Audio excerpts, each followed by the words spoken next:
España enfrenta una de las crisis climáticas más devastadoras de los últimos años. La Dana, un fenómeno meteorológico que azotó Valencia y Murcia, ha puesto a prueba la capacidad de respuesta del gobierno, pero también ha desatado una tormenta política que amenaza con hundir la carrera de Teresa Ribera, ministra para la Transición Ecológica. ¿Estamos ante un caso de mala gestión o una estrategia política para frenar su ascenso en Europa? En este vídeo exploramos todos los ángulos de esta historia que conecta lo climático con lo político. A finales de octubre, una Dana, depresión aislada en niveles altos, causó estragos en el sureste de España. Las lluvias torrenciales dejaron un rastro de destrucción en Valencia y Murcia, con viviendas anegadas, cultivos destruidos y carreteras intransitables. En solo unos días el temporal se cobró vidas humanas, dejó miles de desplazados y pérdidas materiales incalculables.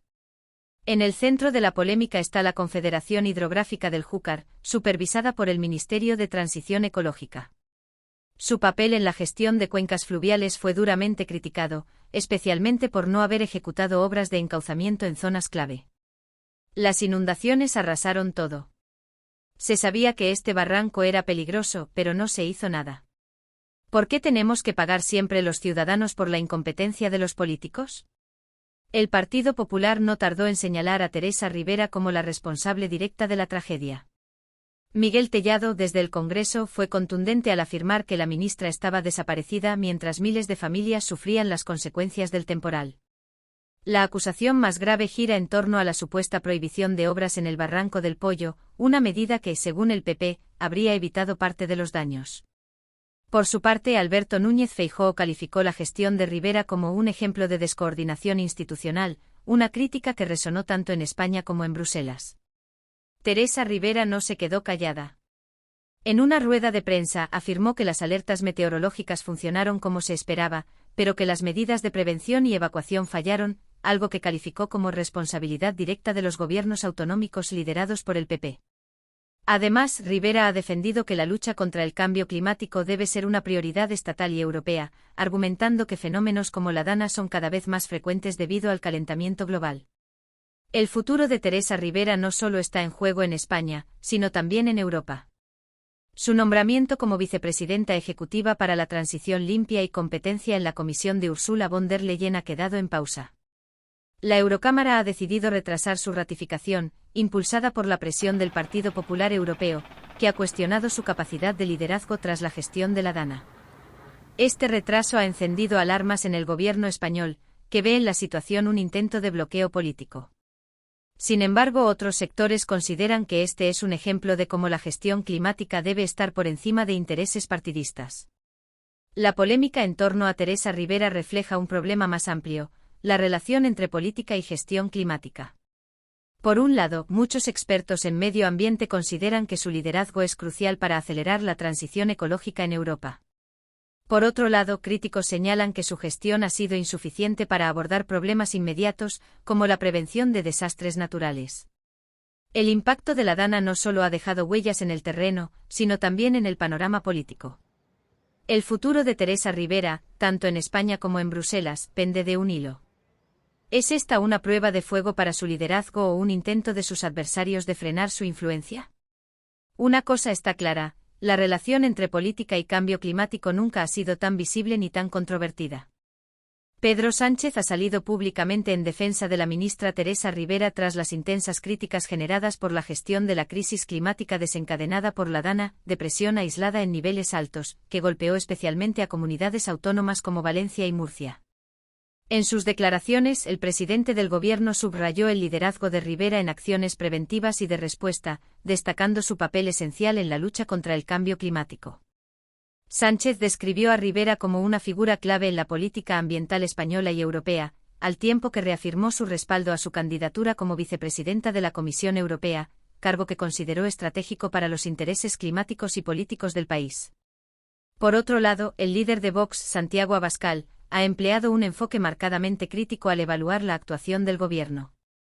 Según Abascal, la gestión de la Dana refleja un exceso de ideología y una falta de conexión con las necesidades urgentes de las comunidades afectadas. Argumentó que el Ejecutivo priorizó políticas climáticas que calificó de radicales, en detrimento de acciones pragmáticas como la canalización y el mantenimiento de infraestructuras esenciales para mitigar el impacto de fenómenos meteorológicos extremos. Desde su posición, Sánchez adoptó un discurso que enfatiza los logros y los esfuerzos de coordinación del Gobierno central. Destacó que los sistemas de alerta temprana funcionaron adecuadamente y que las carencias observadas, como retrasos en evacuaciones o medidas preventivas insuficientes, se deben a una falta de implementación eficaz en los niveles autonómicos y municipales.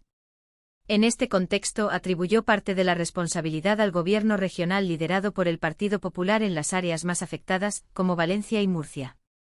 Sánchez vinculó la crisis generada por la DANA a un fenómeno más amplio, los efectos del cambio climático. Subrayó que las políticas de prevención y resiliencia climática deben ser reforzadas, tanto a nivel estatal como europeo, y destacó el papel de Rivera como una de las figuras clave para liderar estos esfuerzos en el escenario internacional. La defensa de Sánchez incluyó un respaldo explícito a su candidatura en la Comisión Europea, argumentando que su experiencia y compromiso con la transición ecológica la convierten en una candidata indispensable para la nueva estructura de liderazgo propuesta por Ursula von der Leyen. En contraste, Santiago Abascal presentó una visión que busca resaltar las fallas del gobierno desde un ángulo más práctico. Abascal denunció que el énfasis en políticas climáticas globales ha desviado la atención y los recursos de soluciones inmediatas y locales, como obras de canalización de barrancos y reforzamiento de infraestructuras hidráulicas. Según el líder de Vox, estas medidas habrían reducido significativamente los daños causados por la DANA. Abascal no solo señaló la inacción del Ejecutivo, sino que cuestionó directamente la utilidad de las medidas impulsadas por Rivera. Para él, la crisis climática es una realidad que debe enfrentarse con estrategias basadas en necesidades concretas de las comunidades, dejando de lado lo que considera una agenda ideológica.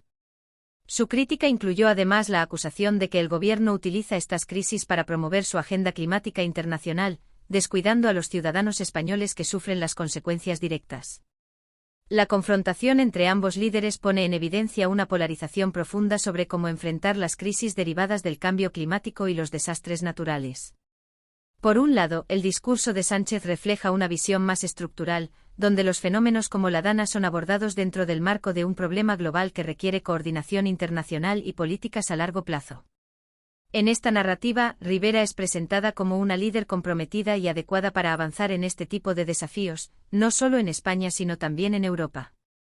Por otro lado, Abascal plantea una narrativa de acción inmediata y local, enfocándose en las necesidades urgentes de las comunidades afectadas. En su discurso, Vox se posiciona como el partido que pone en primer lugar las prioridades nacionales, contrastando con lo que perciben como una desconexión del gobierno central con las realidades de los ciudadanos. En contextos como el de la DANA, el papel de la oposición es fundamental para equilibrar las narrativas y garantizar que las acciones del gobierno sean supervisadas y, cuando sea necesario, cuestionadas. La oposición tiene la tarea de visibilizar posibles carencias o errores en la gestión gubernamental y, a través de sus propuestas, ofrecer alternativas que enriquezcan el debate público. Cuando la oposición se enfoca en propuestas concretas, como las sugeridas por Abascal respecto a la mejora de infraestructuras, se crea una presión constructiva que puede obligar al gobierno a reconsiderar sus prioridades y tomar medidas más efectivas. Además, en un escenario político polarizado, la oposición actúa como un contrapeso que representa a sectores de la población que podrían sentirse desatendidos por las políticas oficiales. Sin embargo, también existen riesgos asociados con un enfoque excesivamente crítico o ideológico por parte de la oposición. Si las acusaciones se centran únicamente en atacar al gobierno sin presentar soluciones viables, se corre el riesgo de polarizar aún más a la sociedad y desviar la atención de los problemas centrales.